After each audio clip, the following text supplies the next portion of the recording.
Venesia adalah kota yang didirikan di atas air. Tak heran bila jalur transportasi di sini didominasi melalui air. Selain terkenal dengan gondola, perahu kecil yang dikayu oleh seorang gondolier, Venesia juga mempunyai sisi sejarah menarik dari segi hubungannya dengan arsitektur Islam. Piazza San Marco adalah salah satu bangunan yang arsitekturnya banyak dipengaruhi oleh arsitektur dari zaman Turki Utsmani. Piazza San Marco menjadi tempat yang menarik karena ia adalah salah satu simbol kota Venesia. Ciri khas piazza ini adalah menara dengan ketinggian hampir 100 meter. Dari puncak menara ini, kita bisa melihat kota Venesia dengan view 360 derajat.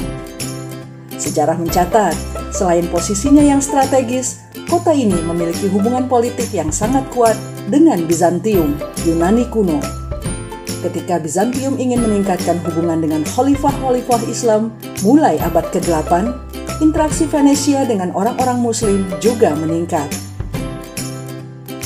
Sejarawan dari Universitas Cambridge, Inggris mengatakan, jika ingin melihat beberapa peninggalan Islam di Venesia, maka berdirilah di alun-alun yang berada di depan Basilika Santo Marcus. Di salah satu sisi alun-alun ini, terdapat Istana Doge. Bangunan megah bertingkat 3 ini meniru gaya Masjid Ibnu Tulun di Kairo. Desain eksterior, istana ini juga memiliki kemiripan dengan aula pengadilan dan Masjid Sultan An-Nasir Muhammad di Kairo. Hal itu karena salah seorang utusan Venesia saat itu, Niccolo Zen, membawa pulang gambar-gambar karya arsitektur di Kairo setelah kunjungannya ke Mesir pada tahun 1344.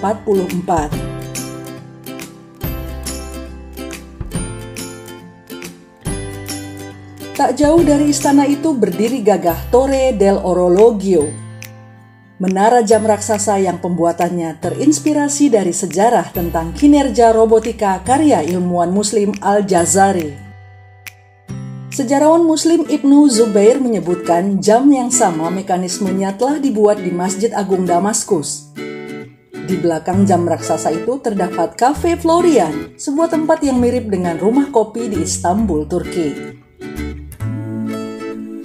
Dari depan Basilika Santo Marcus, melangkahlah ke Grand Canal. Di salah satu sisi Grand Canal ini terdapat Galeri Accademia yang penuh dengan karya referensi dari para cendekiawan Muslim. Selain Istana Doge, ada 2 istana lain di Venesia yang kental dengan nuansa Islam, yakni Istana Ca' Dario dan Istana Ca' d'Oro. Pembangunan Ca' Dario berawal dari kekaguman diplomat Venesia Giovanni Dario saat melakukan misi ke Kairo pada abad ke-15. Konon, ia terkagum-kagum pada kemegahan istana Amir Basta al-Nasiri. Sementara halnya Istana Ca' Dario, Istana Ca' d'Oro pun syarat dengan sentuhan gaya arsitektur Mesir. Banyak ditemukan fakta menarik tentang pengaruh dan keberadaan Islam di Venesia. Bahkan tahun 2005, sebuah museum di New York, Amerika Serikat, pernah menggelar pameran berjudul Venice and the Islamic World 828 hingga 1797. Pameran ini digelar berdasarkan buku dengan judul yang sama. Si penulis Stefano Carboni, seorang pengamat dan pakar seni Islam dari Italia, dengan gamblang mempertanyakan sebenarnya dari mana datangnya seni dan tatanan kota Venesia. Menurutnya, kota ini lebih mirip dengan ciri khas kota-kota Islam, bukan sekedar arsitekturnya saja. Kesenian yang berkembang di kota itu juga banyak mirip dengan kesenian Islam, seperti lukisan, keramik, hingga gelas kaca ukir. Bukan hal yang mengejutkan jika kesenian Islam yang kualitasnya jauh lebih tinggi dibandingkan kesenian Eropa pada masa itu bertebaran di Venesia. Dari abad pertengahan hingga zaman Khalifah Turki Utsmani, orang Venesia membeli seni-seni Islam, lalu mengadaptasinya dan meniru teknik-tekniknya.